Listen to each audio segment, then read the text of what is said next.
अब तो आदत ही नहीं रही हमें कुरान पाक की।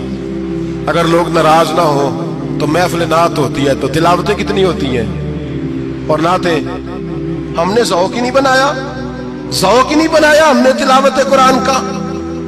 इसलिए कि कुर्रा उलमा फुकरा इनको हम तैयार ही नहीं कर रहे, हम तो एक्टर पाल रहे हैं जो पैसे लेते हैं नात खानी के। माज़अल्लाह, ओ मेरे भाई, क्या कुरान मेरे नबी की नात नहीं? हजरत आयशा सिद्दीका रज़ी अल्लाह ताला अन्हा के पास सहाबा गए, कहने लगे अम्मा जी हमें नबी पाक का इखलाक बतलाएं। अम्मा जी कहने लगी जाओ जाके कुरान पाक पढ़ो। काला खुलुकुहुल कुरान, सारा कुरान मेरे नबी के इखलाक का ही नाम है। ये सारी नात है, ये सारी नात। इस नात को सुनने लोग क्यों नहीं आते? इतना रश में अपने नात में, उतना तरावी पे क्यों नहीं होता? और मिल्लत का जवान याद रखे, बूढ़े तरावियां पढ़ते हैं, ज़ईफ तरावियां पढ़ते हैं, घुटनों में दर्द है तरावियां पढ़ते हैं, बीमार बूढ़े तरावियां पढ़ते हैं। जवान वहां चौक में खड़े।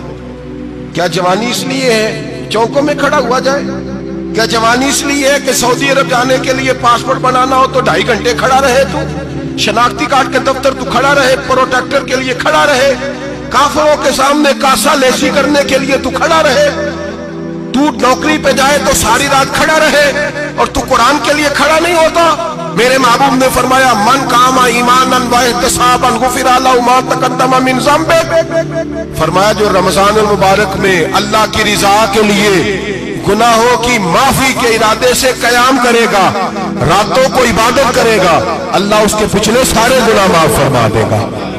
नौजवान इरादा करें, प्रोग्राम बनाएं कि इंशाअल्लाह कुरान पढ़ना भी है, कुरान पढ़वाना भी है, सुनना भी है, और इंशाअल्लाह बोलिए सुनना भी है और पढ़ना भी है और पढ़ाना भी। मत करें, दलेरी करें, आके खड़े तो हो, अल्लाह तौफीक अता करेगा। पहली बात यह कि रोजा रखें, दूसरी बात यह कि कुरान पाक की तिलावत करें, और रोजा रखें तो रोजे के सारे हुस्न समेत उसे रखें। नबी पाक ने फरमाया रमजान गमखारी का महीना है, गमखारी करें। हमारे जमाने में 2 किस्म की तकलीफें हैं।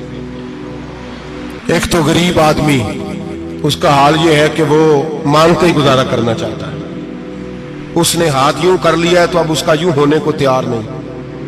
जरूरत अगर किसी आदमी को किसी दरवाजे पे ले जाती है तो बुरा नहीं, लेकिन सवाल का अपने ऊपर दरवाजा खोल लेना ये ठीक नहीं। फाका कशी पैदा करें, हौसला पैदा करें, थोड़े पे गुजारा करना सीखें। गरीबों को भी इजाजत नहीं कि वो निकल खड़े हों मैदान में मांगने के लिए। टोलियां निकलती हैं रमजान में, जत्थे निकलते हैं खैरात इकट्ठी करने वाले।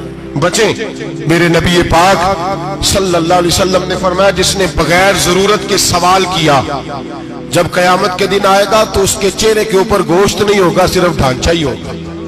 इतनी भयानक सूरत में आए, बगैर अशद जरूरत के सवाल न कर, कभी सवाल न कर। और अमीरों से गुजारिश है कि रमजान हमदर्दी का महीना है, हमदर्दी करें तो सामने वाले की इज्जत का भी ख्याल करें। ये बात दुरुस्त है कि गरीब सियाना नहीं होता, इसलिए कि जिसकी जेब में पैसे नहीं होते भाई उसे अकल भी नहीं होती। जिसके घर कार नहीं होती उसे चलाने का तरीका, जिसके घर ओवन नहीं होता उसे चलाने का तरीका भी नहीं आता। जिसके घर में चीजें होती हैं उसे चलाना भी आ जाता है। जिदे घर दाने उदे कमले भी उसके सियाने हो जाते हैं। तो चौधरी साहब, सेठ साहब, नवाब साहब आटा तकसीम करते हैं, खड़े होकर फोटो खिंचाते हैं, फेसबुक पे देते हैं, और एक आटे का थैला और 10 अखबारों में फोटो। अल्लाह से डरें। रमजान हमदर्दी का महीना, हमदर्दी का। गरीब को दे तो उसकी इज्जत को रुसवा ना करें। मेरे नबी पाक अलैहिस्सलाम के सहाबी हजरत अब्दुल्ला इब्न उमर रज़ी अल्लाह तआला अन्हु ढूंढ के लाते थे मिस्कीनों को, ढूंढ के, और जब लाते थे तो अपने दस्तरखान पर बिठाकर अपने साथ अफ्तारी कराया करते। और फिर फरमाया अल्लाह ताला ने लन तनालुल बिर्रा हत्ता तुनफिकू मिम्मा तुहिब्बून, अल्लाह के रास्ते में वो चीज देनी है जो तुम्हें ज्यादा प्यारी हो। कौन सी चीज जो तुम्हें, मैं थोड़ा सा बेबाक हूं बाज दोस्तों के साथ, सबके साथ नहीं। एक दोस्त मदरसे में घी देने आए एक दफा, तो वो वाला घी दे गए जो सबसे सस्ता था। तो मैंने कहा मुझे दयानतदारी से बताए, आप यही खाते हैं घर में? कहने लगे नहीं। तो मैंने कहा फिर हमने बच्चे मारने के लिए तो नहीं ना रखे हुए, क्या वो वाला घी अल्लाह के रास्ते में प्यारी चीज दे रही है ना। इसलिए गले गले नोट लोग मस्जिद के गले में डाल जाते हैं, फटे हुए डाल जाते हैं, कहते हैं जोड़ लेंगे मौलवी साहब। और खुदा के बंदे प्यारी चीज देनी थी तूने, और तूने उसका तर्जमा उल्ट कर लिया है। समझ ले, रमजान अल मुबारक में किसी गरीब की मदद करनी है तो साथ उसकी इज्जत भी करनी है।